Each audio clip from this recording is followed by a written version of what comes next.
Chocolate Fever, Chapter 11 at Sugar Cane's. His name was Alfred Cane, but his friends called him Sugar. Sugar Cane was the owner of one of the largest candy distributing companies in the East. Chances are, if you've ever bought a candy bar east of the Ohio River, it came from Alfred Cane's warehouse. It was a very large business, but Sugar Cane was still interested in everyone who worked for him. So, when he saw Mac's big rig pull up in the warehouse yard, Mr. Cane was very much relieved. So, Mac and Henry, they had made that telephone call to Mrs. Green, you see, and a happy, tearful conversation it was. As soon as Mac dropped off his load of candy, he was going to take Henry home. Henry liked Mr. Cane the minute he saw him. There was something about the twinkle in his eyes that even his spectacles didn't hide, that made him seem friendly. And with his gray hair and mustache, Mr. Cane looked not a little like Santa Claus. Henry liked Mr. Cane's office too. It was warm and cozy, and the walls were lined with shelves containing every single product the big warehouse handled. Imagine seeing every kind of candy bar, cookie, and cake all in one spot. It made you hungry just to be there.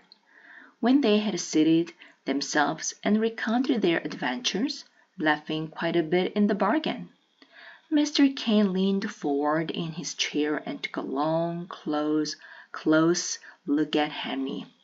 "Henry Green," he said, "if it won't offend you, I'd like to ask you something about those big brown spots you seem to have all over." It seemed to Henry that he had explained a million times already, but he went through the story again from beginning to end. Mr. Cane was listening closely, paying keen attention to Henry's every word. When Henry finished, Mr. Cane spoke. "And so you say that this Dr. Fargo of yours called it chocolate fever, eh?" I find that terribly interesting. I find it just plain terrible," said Henry. "Big, brown, ugly spots all over, looking like a freak. People staring at me. And all because of chocolate." "And all because of chocolate," Mr. Cane echoed. He shook his head once or twice, and a strange look came over his face. There was a long silence. When Alfred Cane spoke again, it was in a quiet voice. "Henry Green," he said, "let me tell you a story. It's about a boy I once knew, a boy like you. Oh, this boy loved chocolate too, like you once did. Chocolate in the morning? Yes. Morning, noon, and night he ate the magic stuff. And if you think you have invented new ways of chocolateness, so did this lad. Chocolate-covered fried chicken, chocolate French toast with chocolate syrup. There's no end to the ways of chocolate with this boy I'm speaking of. And like you, a strange thing happened to him. In fact, the very same thing." "You mean?" said Henry, suddenly excited. "Yes," said the old man with a nod. "Big brown spots all over." "Chocolate fever!" Henry exclaimed. "The very same." Henry could hardly contain himself.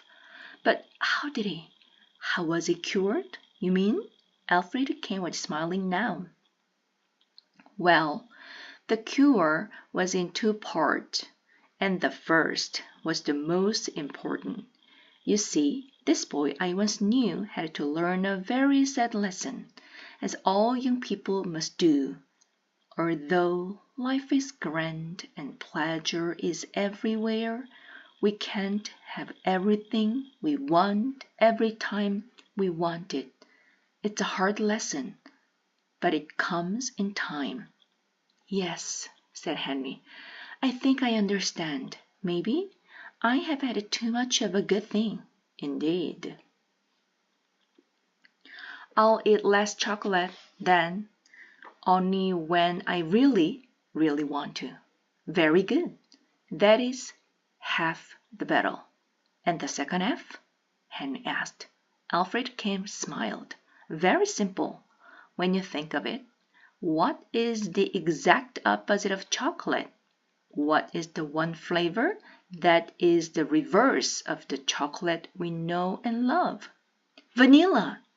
Mr. Kane walked slowly to his desk, opened the top right-hand drawer, and brought out a small white box. Vanilla pills, Henry grinned. The very thing that will cure your chocolate fever within the hour. That is, if you have truly learned the first and hardest part of your cure. Henry could hardly speak. He wanted to laugh. He was so happy. He wanted to cry. He was so sad. But all he could do was nod. Wahoo! Said Matt with a whoo. Vanilla pills. Who'd have thought of it? Thought it. There's one more thing, Mr. Kane said. That young man I spoke about, the one who reminded me so much of you. Yes.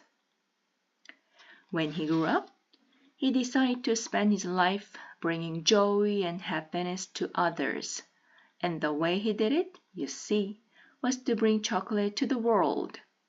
To make sure that when anyone wanted pleasure, there would be chocolate someplace close by. Henry thought he knew who that other boy was. His name? He asked. His name was Alfred Kane, said Alfred Kane. But his friends called him Sugar.